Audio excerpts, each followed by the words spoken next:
पिछले कुछ सालों में ड्रैगन कंट्री पूरी तरह पागल हो चुका था। पूरे देश में कल्चरेशन का ऐसा क्रेज चल पड़ा था कि जो लोग थोड़े नॉर्मल थे वे घर पर गोजी बेरीज भिगोकर बॉडी ट्रेनिंग करने का नाटक करते थे, और जो ज्यादा ही अनरिलायबल थे वे सीधे मेंटल हॉस्पिटल जाकर दूसरे डाओ फ्रेंड्स से भाईचारा बढ़ाने लगते थे। जहां मैं था, उस बेशन मेंटल हॉस्पिटल को पूरे ड्रैगन कंट्री में कल्टीवेशन टैलेंट्स का सबसे बड़ा अड्डा माना जाता था। मैं मजबूरी में 5 हार्ट्स फेसिंग हेवन वाली पोज बनाकर हॉस्पिटल बेड पर पालथी मारकर बैठा हुआ था। तभी मेरा अटेंडिंग डॉक्टर रहस्यमयी मुस्कान के साथ मेरे सामने आकर बोला, डाओ फ्रेंडली, ये फाउंडेशन एस्टेब्लिशमेंट पिल मैंने अभी हाल ही में रिफाइन की है। अगर तुम इसे खा लो तो तुम्हारी कल्टीवेशन सीधे छलांग लगाकर नई रेल में पहुंच जाएगी। मैं उसके चेहरे की तरफ देखता रह गया। उसकी बकवास सुनकर कुछ पल के लिए पूरी तरह स्पीचलेस हो गया। सच कहूं तो मैं पागल नहीं था, बस इतना हुआ था कि यहाँ ट्रांसमाइग्रेट होने के बाद मेरा एक कल्चरेशन सिस्टम से बाइंडिंग हो गया था, और जहां तक नेशनल हाईवे पर तेज रफ्तार से दौड़ते ट्रक से फाइट करने की बात थी, उसकी भी वजह थी। सिस्टम ने ही मुझे ऐसा करने को कहा था। मैंने डॉक्टर की तरफ आंखें घुमाई। रहने भी दो, तुम्हारी उस बेकार पिल की औकात तो बगल वाले अंकल वांग के चीफ बन से भी कम है। जो मुझे वो पिल खिलाना चाहता था, मुझे तो लग रहा था पहले वही पागल हो चुका है और अब यहाँ अपने जैसे पेशेंट्स ढूंढने आया है। डॉक्टर ने मेरी बात का कोई जवाब नहीं दिया, बल्कि उसकी भौहें और ज्यादा सिकुड़ गईं। लगता है सामान्य दवाइयां अब इसे कंट्रोल नहीं कर पा रही, डोजेस बढ़ानी पड़ेगी। मैं कुछ कह पाता उससे पहले ही उसने सिरिंज उठा ली। मैं घबराकर पीछे हट गया। इधर मत आना, मैं वार्निंग दे रहा हूँ, ये ड्रग अब्यूज है। लेकिन मैं अभी बेड से उठा ही था कि बाहर से दौड़कर आए 2 वार्ड बॉयज ने मुझे कसकर पकड़ लिया।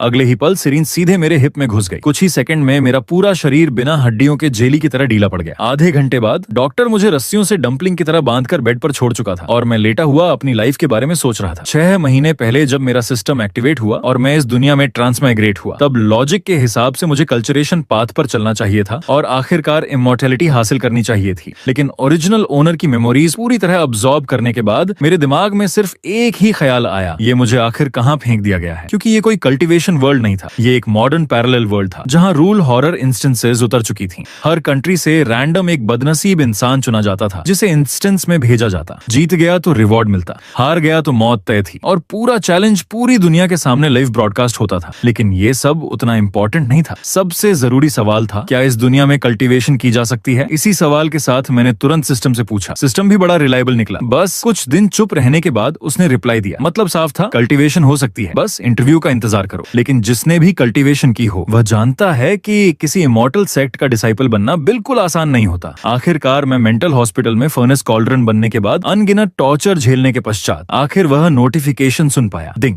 आपको रूल हॉरर द्वारा चुन लिया गया है। आप शीघ्र ही इंस्टेंस में प्रवेश करेंगे। आपको हिडन इमॉर्टल सेक्ट द्वारा चुन लिया गया है। आप शीघ्र ही सेक्ट पहुंचेंगे। उधर रूल हॉरर लाइव रूम खुलते ही अनगिनत लोग तुरंत अंदर आ गए। देखते हैं इस बार ड्रैगन कंट्री का चोजन वन कैसा है। पिछली बार वाले की तरह कुछ ही देर में मर न जाए। काउंटडाउन खत्म होते ही अभी तक शोर मचा रहा पूरा लाइव रूम अचानक शांत हो गया। सभी लोग घबराहट के साथ स्क्रीन को घूरने लगे। कुछ सेकंड बाद एक नाम सबके सामने चमक उठा, ड्रैगन कंट्री चोजन वन, लीरोई। इंस्टेंस के अंदर मैं अभी आसपास का एनवायरनमेंट ऑब्जर्व ही कर रहा था कि अचानक मेरे दिमाग में सिस्टम की आवाज गूंज उठी। Rule horror blood find prison में आपका स्वागत है। क्लियर कंडीशन, सावधान रहें और किसी भी तरह प्रिजन से एस्केप करें। चूंकि यह आपका पहला रूल हॉरर इंस्टेंस है, इसलिए आपके लिए एक रैंडम टैलेंट ड्रॉ किया जा रहा है। ड्रॉ कंप्लीट, बधाई हो, आपको जी ग्रेड टैलेंट प्राप्त हुआ है। लेकिन मैं खुश भी नहीं हो पाया था कि अचानक सिस्टम में अलार्म बज उठा। Warning, system error. बधाई हो होस्ट, आपने बाउंडलेस इमॉर्टल सेक्ट में प्रवेश कर लिया है। बिगिनर मिशन, मेहनत से कल्टीवेशन करें और इनर सेक्ट डिसाइपल बने। चूंकि होस्ट पहली बार कल्टीवेशन शुरू कर रहा है, इसलिए बिगिनर गिफ्ट पैक दिया जा रहा है। डिस्ट्रीब्यूशन कंप्लीट, बधाई हो, आपको म्यूटेटेड मैड स्पिरिट रूट प्राप्त हुई है। मैड डॉ का अर्थ है अस्थिरता ही स्थिरता है, दुख ही आनंद है, स्वयं का त्याग ही सच्चा स्वयं है, अपवित्रता ही परम पवित्रता है। सिस्टम का प्रॉम्प्ट पढ़ते ही मेरे होंठों पर इंसानों जैसी नहीं बल्कि एक अजीब मुस्कान फैल गई। मैं तो 10,000 साल में एक बार मिलने वाला कल्टीवेशन जीनियस हूँ। लेकिन लिव रूम के व्यूअर्स की नजर में मेरी शक्ल कुछ और ही कहानी सुना रही थी। यही है ड्रैगन कंट्री का चोजन वन। इसे देखकर तो ज्यादा स्मार्ट नहीं लगता। लाइट हाउस कंट्री का डॉक्टर आइकन्स इससे कहीं बेहतर है। आखिर उसके पास एस ग्रेड रीजनिंग टैलेंट है। जल्दी देखो, रूल्स आ गए। Blood find prison, inmate rulers. Rule 1, prison के अंदर तुम्हारा कोई नेम नहीं है, सिर्फ नंबर है। रूल 2, हर सेल में 2 प्रिजनर्स होंगे। अगर संख्या अलग मिले तो तुरंत प्रिजन गार्ड को रिपोर्ट करो। रूल 3, तुम्हारा सेलमेट भरोसे के लायक है। रूल 4, हर रात ठीक 9 बजे लाइट्स ऑफ होंगी। अगर 9 बजे के बाद भी सेल की लाइट बंद न हो तो तुरंत अपने सेलमेट को मारना शुरू कर दो और तब तक मारते रहो जब तक लाइट बंद न हो जाए। रूल 5, लाइट्स ऑफ होने के बाद कम से कम 1 घंटे तक तुरंत सोने का नाटक करना होगा। इस दौरान आंखें खोलना सख्त मना है। रूल 6, ज्यादातर समय कॉरिडोर खतरनाक होता है और सेल सुरक्षित होती है, खासकर रात में। रूल 7, प्रिजन गार्ड्स ईमानदार और आदेश मानने वाले प्रिजनर्स को पसंद करते हैं, इसलिए किसी भी परिस्थिति में उनसे झूठ मत बोलो और उनके ऑर्डर्स का उल्लंघन मत करो। रूल 8, हमेशा याद रखो कि प्रिजन गार्ड्स की यूनिफॉर्म ग्रे होती है जबकि प्रिजनर्स की यूनिफॉर्म ब्लू होती है। अगर किसी को किसी और रंग के कपड़ों में देखो तो उसे पूरी तरह इग्नोर करो और तुरंत दीवार की तरफ मुंह करके खड़े हो जाओ जब तक वह चला ना जाए। रूल 9, प्रिजन ब्रॉडकास्ट से आने वाले हर ऑर्डर का बिना किसी शर्त पालन करना होगा। लाइट हाउस कंट्री के डॉक्टर एकन्स का चेहरा गंभीर हो गया। ऐसा पहली बार हुआ है कि रूल्स शुरुआत में ही चोजन वंस के सामने रख दिए गए हैं। इस इंस्टेंस की डिफिकल्टी शायद बहुत ज्यादा होगी। क्लियर कंडीशन तो साफ है, प्रिजन से एस्केप करना, लेकिन कैसे ये अभी किसी को नहीं पता। उधर मैं उन रूल्स पर जरा भी ध्यान नहीं दे रहा था। मैंने सिर उठाकर अपने अपर बंक पर लेटे एक प्रिजनर की तरफ देखा और बिल्कुल अपनापन दिखाते हुए उसके कंधे पर हाथ रख दिया। दाओ फ्रेंड, नमस्ते। आवाज सुनकर अपर बंक वाला प्रिजनर मुड़ा। उसका चेहरा बेहद अजीब था। मैं कुछ पल के लिए ठिठक गया। आपका चेहरा कितना यूनिक है, और जब हमें एक ही केव ड्वेलिंग मिली है तो आप भी निश्चित ही असाधारण प्रतिभा वाले होंगे। क्या मैं आपका सम्मानित नाम जान सकता हूँ? उस प्रिजनर की आंखें अचानक ठंडी हो गईं। मैं 513 हूँ। तुम्हारा नाम क्या है? मैंने दोनों हाथ जोड़कर उसे प्रणाम किया। मेरा नाम ली रुई है। जैसे ही मेरे मुंह से नेम निकला, 513 के चेहरे पर एक डरावनी मुस्कान फैल गई। अगले ही पल एक अजीब रहस्यमयी एनर्जी सीधे मेरे हार्ट की तरफ झपटी, लेकिन जैसे ही वह एनर्जी मेरी स्किन से टकराई, वह अचानक बिजली लगने की तरह जोर से तड़प उठी। 513 के अजीब चेहरे पर भी कुछ पल के लिए डर साफ दिखाई दिया। उसी समय सिस्टम की आवाज फिर गूंजी।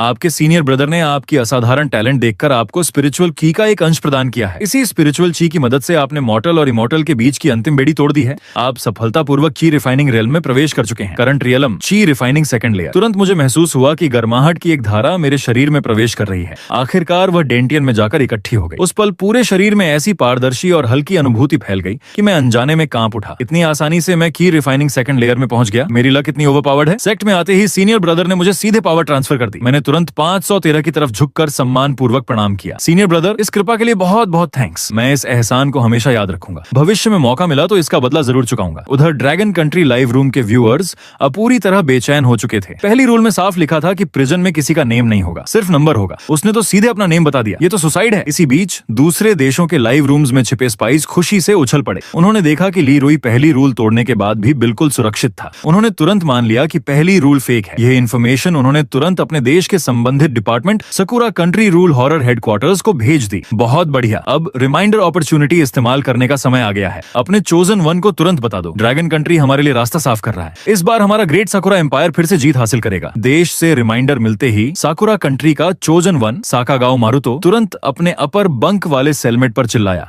नाम क्या है? जल्दी बोल। उसकी बात पूरी होते ही रहस्यमयी हमला सीधे उस पर टूट पड़ा। मौत के ठीक पहले उसका A grade life saving talent activate हो गया। घुटनों के बल बैठकर माफी मांगने से एक फेटल अटैक माफ हो सकता था। साकागाओ मारुतो तुरंत घुटनों के बल बैठ गया और पागलों की तरह सिर पटकते हुए चिल्लाने लगा, सुमिमासेन। ये सीन देखते ही साकुरा कंट्री के व्यूअर्स समझ गए कि उनके साथ चाल चली गई है। वे गुस्से में ड्रैगन कंट्री के लाइव रूम में घुसकर गालियां देने लगे। बाका, धोखेबाज ड्रैगन कंट्री वालों, तुम लोग जल्दी ही खत्म हो जाओगे। हालांकि ड्रैगन कंट्री के व्यूअर्स को यह देखकर सुकून मिला, लेकिन उनके मन में एक सवाल अभी भी था, अगर पहली रूल सच थी तो ली रुई आखिर बचा कैसे? इसी समय ड्रैगन कंट्री के स्टाफ ने मेरे मेडिकल रिकॉर्ड्स देख लिए। डायग्नोसिस सीवियर स्किज़ोफ्रेनिया, रोज खुद को कल्चरेटर समझने का भ्रम। ये देखकर सभी स्टाफ का सिर दर्द से फटने लगा। आखिर रूल हॉरर पूरे ड्रैगन कंट्री की नेशनल फॉर्च्यून से जुड़ा हुआ था, लेकिन जब चोजन वन ऐसा मेंटल पेशेंट हो जो रूल्स पढ़ता ही ना हो, तो वे सचमुच पूरी तरह बेबस थे। उधर सभी देशों के चोजन वंस को इंस्टेंस में आए लगभग 1 घंटा बीत चुका था। हर कोई सेल में बैठा अपनी किस्मत को कोस रहा था। तभी अचानक पूरे प्रिजन में ब्रॉडकास्ट गूंज उठा। सभी प्रिजनर्स तुरंत अपनी सेल से बाहर निकले। प्रिजन गार्ड्स के नेतृत्व में व्यवस्थित रूप से कैफेटेरिया जाकर मील करें। सेक्ट ने खास तौर पर नए डिसाइपल्स के लिए स्वादिष्ट भोजन तैयार किया है। कृपया एनफोर्समेंट डिसाइपल्स के नेतृत्व में व्यवस्थित रूप से डाइनिंग हॉल जाकर मील करें। 513 नंबर प्रिजनर ने ब्रॉडकास्ट सुनते ही राहत की सांस ली और भागता हुआ बाहर निकल गया। बहुत बढ़िया।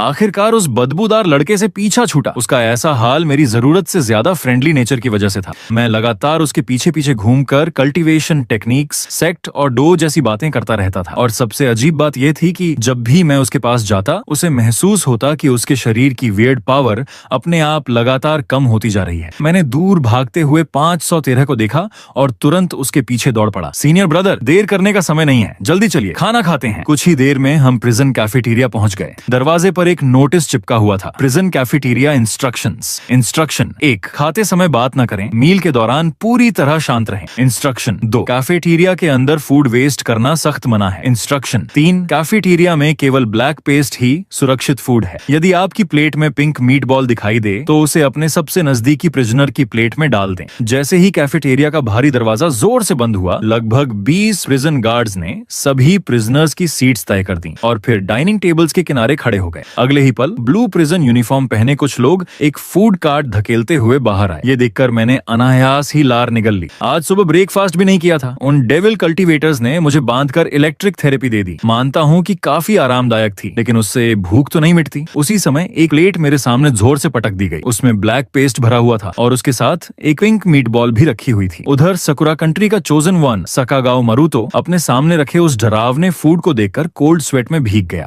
उसने अपना इकलौता लाइफ सेविंग चांस पहले ही खो दिया था। अब उसके पास कोई ट्रम्प कार्ड नहीं बची थी। गलती की जरा भी गुंजाइश नहीं थी। अब आखिर खेलूं कैसे? तभी प्रिजन ब्रॉडकास्ट फिर गूंज उठा। सभी प्रिजनर्स तुरंत मील शुरू करें। Time limit 10 minute. उसी समय साकुरा कंट्री रूल हॉरर हेडक्वार्टर्स में भी अफरा तफरी मच गई। जल्दी ड्रैगन कंट्री का लाइव रूम खोलो। लेकिन इतना कहते ही वहाँ का चीफ कमांडर अचानक चुप हो गया। उसे पिछली बार वाला धोखा याद आ गया। उसका चेहरा काला पड़ गया। उसने गहरी सांस लेकर कहा, ड्रैगन कंट्री नहीं, दूसरे देशों के लाइव रूम्स में जाओ। हर हाल में 5 मिनट के अंदर पर्याप्त इंटेलिजेंस लेकर आओ, वरना तुम सब से पुखू कर लेना। ऑर्डर मिलते ही उनके एजेंट्स तुरंत अलग अलग लाइव रूम्स में घुस गए, लेकिन एक के बाद एक स्क्रीन्स काली पड़ने लगी। India country chosen one eliminated, weird horror will descend. Maple leaf country chosen one eliminated, weird horror will descend. कुछ ही पलों में एलिमिनेशन मैसेजेस की बाढ़ आ गई। मरने वाले चोजन वंस की संख्या आधे से भी ज्यादा हो चुकी थी और ये आंकड़ा लगातार बढ़ रहा था। उधर मैंने अपनी प्लेट की तरफ देखा, फिर बिना कुछ सोचे पूरा ब्लैक पेस्ट उठाकर 513 नंबर प्रिजनर की प्लेट में उड़ेल दिया। सीनियर ब्रदर, ये देखकर ही पता चल रहा है कि यह जबरदस्त टॉनिक है, आपके लिए बिल्कुल परफेक्ट रहेगा। इतना कहकर मैंने प्लेट में बचा हुआ पिंक मीट बॉल सीधे मुंह में डाल लिया। लाइव रूम की कमेंट्स फट पड़ी। इस लीरुई के दिमाग में आखिर चल क्या रहा है? क्या एक बार रूल्स पढ़ नहीं सकता? रुको, कुछ गड़बड़ है। देखो, मीट बॉल खाने के बाद भी इसे कुछ नहीं हुआ। इंस्टेंस के अंदर मैं अभी भी पिंक मीट बॉल का स्वाद महसूस कर रहा था, लेकिन कुछ ही सेकंड बाद मेरे पूरे शरीर की हड्डियां लगातार चटकने लगी। मेरी मसल्स इतनी तेजी से फूलने लगी कि कपड़ों की सिलाइयां तक खुलने लगी। सभी को लगा कि अब मैं यहीं मर जाऊंगा, लेकिन तभी मैं अचानक खड़ा हो गया। डिंग, आपने सेक्ट के भीतर डीमन बीस्ट इनर कोर खा ली है। आपको डीमन किंग ब्लड लाइन प्राप्त हुई है। आपकी कल्टीवेशन और फिजिकल बॉडी दोनों में भारी वृद्धि हुई है। करंट रियलम, ची रिफाइनिंग थर्ड लेयर। मैंने होंठ छाटे। मुंह में बचा स्वाद और शरीर में आई ताकत का आनंद लेते हुए मैंने सोचा, काश एक मीट बॉल और मिल जाती। उसी समय एक प्रिजन गार्ड जोर से गरजा, प्रिजनर 514। किसने कहा था खड़े होने को? बैठ जाओ। लेकिन मैं वहीं खड़ा रहा। ये देखकर गार्ड के चेहरे पर डरावनी मुस्कान फैल गई। तो ये तुम्हारी अपनी पसंद है। ब्लड फाइंड प्रिजन रूल्स की रूल 7 याद है। सभी प्रिजन गार्ड्स ईमानदार और आदेश मानने वाले प्रिजनर्स को पसंद करते हैं, इसलिए किसी भी समय उन्हें धोखा देने या उनके आदेश का उल्लंघन करने की कोशिश मत करना। गार्ड हंसता हुआ मेरी तरफ बढ़ने लगा। उसी समय सिस्टम का प्रॉम्प्ट सामने आया। डिंग, सेक्ट का एक डिसाइपल ये देखकर कि नए आने के बावजूद तुम्हें लगातार फॉर्चुइटस अपॉर्चुनिटीज मिल रही हैं, हेवनली डाओ को अन्यायपूर्ण मान बैठा। अपनी मजबूत बैकग्राउंड और तुमसे ऊंची रेल्म के भरोसे उसने तुम्हें दबाने का इरादा कर लिया है। होस्ट, सावधानी से सामना करें। प्रॉम्प्ट पढ़ते ही मेरे चेहरे पर एक अजीब एक्सप्रेशन उभारा। ये मेरे पूरी तरह मजबूत होने से पहले अपनी ताकत के दम पर मुझे दबाना चाहता है। अगर मैं अभी सह गया तो भविष्य में मेरे भीतर हार्ड डीमन पैदा हो सकता है और वही आगे चलकर ब्रेक थ्रू या एसेंशन के समय बड़ी रुकावट बन जाएगा। इतने में प्रिजन गार्ड ने राइट बैटन उठाकर पूरी ताकत से मुझ पर वार किया। मैंने भी बिना झिझक अपना पंच उसकी तरफ दे मारा। धड़ाम, उसका सिर वहीं फट गया। कैफेटेरिया में मौजूद बाकी दर्जन भर प्रिजन गार्ड्स एक साथ डर भी गए और गुस्से से भी भर उठे। लेकिन प्रॉब्लम ये थी कि पूरे प्रिजन एरिया में कहीं भी ऐसा रूल नहीं था जिसमें लिखा हो कि प्रिजनर प्रिजन गार्ड पर हमला नहीं कर सकता। कुछ देर तक किसी को समझ ही नहीं आया कि अब करें तो क्या करें। मैंने झेंपते हुए मुस्कुरा दिया, सॉरी, जरा ज्यादा ताकत लग गई। मैंने अपना हल्का सुन्न पड़ा दायां हाथ झटकते हुए सोचा, ऐसी सिचुएशन में भी मैंने खुद आगे बढ़कर माफी मांग ली। सेक्ट शायद इस बात को ज्यादा सीरियस नहीं लेगी। फिर मैं एक कदम पीछे हट गया और 513 नंबर प्रिजनर को अपने पीछे कर लिया। सीनियर ब्रदर, ये जगह अब सुरक्षित नहीं है। मैं पीछे रुककर तुम्हें कवर देता हूँ,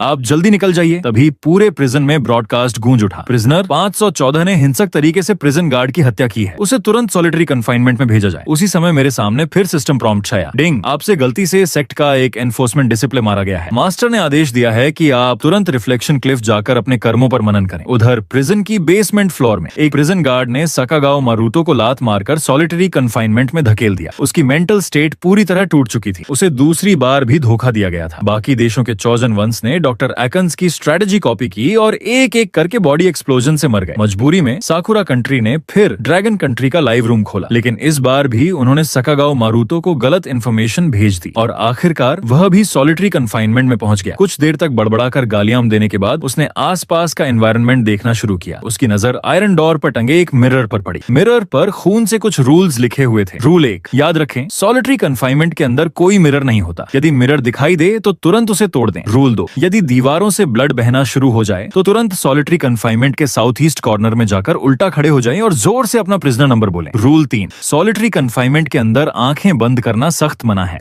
अपने ही देश से 2 बार धोखा खाने के बाद इस बार सकागाओ मारूटो ने पहली बार खुद रूल्स एनालाइज करने का फैसला किया, लेकिन वह सोच ही रहा था कि अचानक पूरे कमरे में ब्लड रेन शुरू हो गई। दीवारों की दरारों से भी ब्लड बहने लगा। उसका चेहरा पल भर में सफेद पड़ गया। अब रूल्स सही हैं या गलत, ये सोचने का समय नहीं बचा था। उसने तुरंत मिरर तोड़ दिया, फिर साउथ ईस्ट कॉर्नर ढूंढने लगा, लेकिन अगले ही पल निराश होकर चिल्लाया, यह साउथ ईस्ट कॉर्नर है कहाँ? घबराकर वे आयरन डोर के बाईं तरफ वाले कोने में उल्टा खड़ा हो गया और जोर से सभी चोजेन वंस का कॉमन नंबर चिल्लाया। 514। अगले ही सेकंड उसके सामने बिना चमड़ी वाला एक चेहरा प्रकट हो गया। Ding, Sakura country chosen 1 eliminated. Weird horror will descend. उधर मुझे भी प्रिजन गार्ड्स सीधे सॉलिटरी कन्फाइनमेंट में फेंक कर चले गए। मैंने उत्सुकता से चारों तरफ देखना शुरू किया। तभी डोर के पीछे रखा एक मिरर मेरी नजर में आया। ये देखकर ड्रैगन कंट्री के सभी लोग खुशी से उछल पड़े। मैं रो पड़ूंगा। लीरोई ने आखिरकार रूल्स देख लिए, लेकिन उनकी खुशी 2 सेकंड भी नहीं टिक सकी। मैंने मिरर में खुद को देखकर कहा, ये किस घर का इतना हैंडसम नौजवान है? इसमें तो इमॉर्टल बनने की पूरी क्वालिटीज हैं। अरे ये तो मैं ही हूँ। अब समझ आया। मैंने मिरर पर लिखे रूल्स को पूरी तरह इग्नोर कर दिया और फिर पूरे कमरे का निरीक्षण करने लगा। जितना देखता गया उतना ही मुझे यह जगह रहस्यमयी लगने लगी। मुझे लगता है कि मेरे उस अनदेखे मास्टर ने मुझे रिफ्लेक्शन क्लिफ किसी और वजह से भेजा है, सिर्फ इसलिए नहीं कि मैंने एक एनफोर्समेंट डिसाइपल को मार दिया। कल्टीवेटर्स के बीच दुश्मनी होना और फाइट में किसी का मर जाना बिल्कुल सामान्य बात है। अगर सेक्ट इतनी छोटी बात पर अटक जाए तो वह भी बहुत छोटी सोच वाली होगी। इसी दौरान सॉलिटरी कन्फाइनमेंट में ब्लड रेन और तेज हो गई। दीवारों से लगातार ब्लड फूटने लगा। उसी समय सिस्टम का प्रॉम्प्ट सामने आया। डिंग, रिफ्लेक्शन क्लिफ की एक हिडन केव मैंशन से रहस्यमयी लिक्विड लगातार बाहर निकल रहा है। जिज्ञासा में जाकर देखने पर पता चला कि वह वास्तव में बॉडी टेम्परिंग स्पिरिट लिक्विड है। क्या संयोग है! ऐसा लग रहा है जैसे किसी ने यह सब जानबूझकर अरेंज किया हो, क्योंकि मैंने रूल्स की पूरी तरह अनदेखी कर दी थी। दीवारों से सिर्फ ब्लड टपकना बंद होकर अब फव्वारों की तरह ब्लड निकलने लगा। ये देखकर मैंने तुरंत अपने सारे कपड़े उतार दिए, फिर डोर की दरारों को एक एक करके कपड़ों से बंद कर दिया। इतनी कीमती स्पिरिट लिक्विड को यूं ही बहने देना कितना बड़ा वेस्ट है। अच्छा हुआ मैं इतना स्मार्ट हूँ। जब मुझे यकीन हो गया कि स्पिरिट लिक्विड अब बाहर नहीं बह रही, तभी मेरे चेहरे की गंभीरता पूरी तरह गायब हो गई। बॉडी टेम्परिंग स्पिरिट लिक्विड का असली फायदा तो इसमें डूबकर मिलता है। स्पिरिट जेड अभी भी उससे कमाल की नहीं है। इतना कहकर मैंने हाथ लिक्विड में डाला, अंदर से बालों जैसी दिखने वाली स्पिरिट हर्ब की एक मुट्ठी निकाली और पूरे शरीर पर रगड़ने लगा। उधर dragon country rule horror response headquarters में टेक्निकल स्टाफ मेरी लाइव फीड देखते हुए हिचकिचाकर लियू गोजिंग की तरफ मुड़ा। चीफ कमांडर, क्या ली रुई को रिमाइंडर भेजें? हमेशा तेज फैसले लेने वाले लियू गोजिंग इस बार चुप हो गए। रूल हॉरर इंस्टेंस में हर कंट्री को रिमाइंडर भेजने के केवल 3 मौके मिलते थे। पहले वह इसलिए हिचकिचा रहे थे क्योंकि उन्हें डर था कि मैं रूल्स पढ़ता ही नहीं, कहीं मौका बेकार न चला जाए। लेकिन अब मुझे देखते हुए उन्होंने लंबी सांस छोड़ी। मुझे लगता है ये तीनों रिमाइंडर चांसेस ली रुई शायद एक भी इस्तेमाल न करे। क्यों ना हम एक बड़ा रिस्क लें, शायद कोई चमत्कार हो जाए। ली रुई को रिमाइंडर भेजो और उसके अटेंडिंग डॉक्टर को भी तुरंत यहाँ बुलाओ। उधर इंस्टेंस के अंदर समय धीरे धीरे बीतता गया। सॉलिटरी कन्फाइनमेंट के अंदर जमा ब्लड अब बढ़ना पूरी तरह बंद हो चुका था। तभी अचानक मेरे दिमाग में तेज भनभनाहट गूंजने लगी। Warning, system error.